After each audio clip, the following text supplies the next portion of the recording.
कल्याण डोंबिवली महानगरपालिका निवडणूक निकालानंतर राजकीय वातावरण तापलंय। उद्धव ठाकरे गटाचे 4 नवनियुक्त नगरसेवक अचानक बेपत्ता झाल्याने खळबळ उडाली आहे।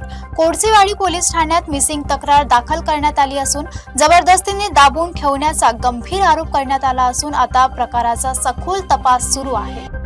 कल्याण डोंबिवली महानगरपालिकेच्या निवडणुकीनंतर राजकीय नाट्य रंगत आहे। शिवसेना युबीटी गटाचे 4 नवनियुक्त नगरसेवक प्रभाग 13 मधील कीर्ती राजन धोंडे आणि मधुर उमेश म्हात्रे, प्रभाग 4 मधील राहुल कोट आणि प्रभाग 6 मधील स्वप्नाली केणे हे 4ही नगरसेवक सध्या संपर्काच्या पलीकडे आहेत। या प्रकरणी ठाकरे गटाचे कल्याण जिल्हा प्रमुख अल्पेश भोईर यांनी गंभीर आरोप करत या नगरसेवकांना शिंदे गट आणि मनसेकडून त्यांच्या इच्छेविरुद्ध डांबून ठेवण्यात आल्याचा दावा केलाय।